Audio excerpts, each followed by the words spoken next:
So in this section, we're going to identify the key, what I call features of human cognition. And in later sections, we're going to discuss these features in a bit more detail. One vital aspect of human cognition is the ability to record information during one experience and later use that information to determine behavior in subsequent experiences. And memory, as it's called, is often divided up into different types, and these are some of the commonly used categories. Semantic memory is the ability to recall all sorts of facts about the world, while with episodic memory we can recall specific events. Facts recalled by semantic memory don't carry information about the event during which we learn the fact. We can remember that Paris is the capital of France, but it's unlikely that we can remember when and where we learned it. The facts become detached from the learning experiences. An obvious characteristic of semantic and episodic memory is that recalled information can be expressed verbally, and for this reason they're grouped together as declarative memory. Procedural memory is the memory for how to perform a skill like riding a bicycle.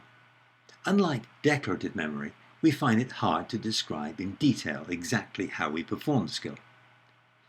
Working memory refers to how many different things we can hold in mind at the same time. In priming memory, we have sensory experiences which are not registered in declarative memory, but are nevertheless able to influence later behavior. This is the kind of memory that allows us to catch a series of glimpses of a partly hidden object, like an animal in long grass, and add the glimpses together to identify the animal, even though we don't get enough information from any of the individual glimpses.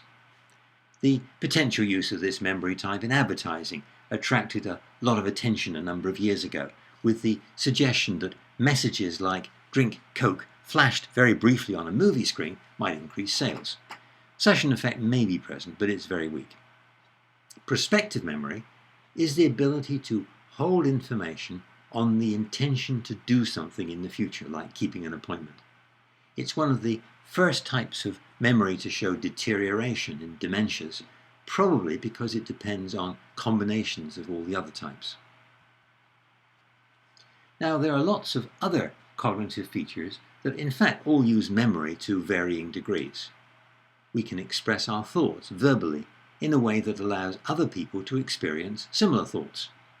We can organize our knowledge into complex systems like mathematics, physics, or history. A more specific example is that human faces are all very similar, but we can distinguish between and adjust our behavior in response to very large numbers of different individuals on the basis of the appearance of their face.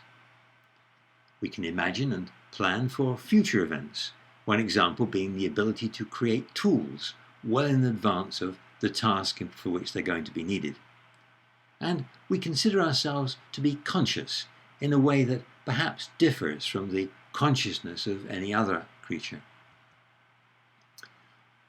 All these phenomena are general types, but actual cognition involves solving vast numbers of different individual problems presented by our environment. Understanding therefore needs to include the ability to map any of these different detailed problems into anatomical and physiological processes. And let me pick a more or less random example. This is a familiar object from an unusual angle. You could be asked, can you identify that object? Given a bit of time, some of us probably could.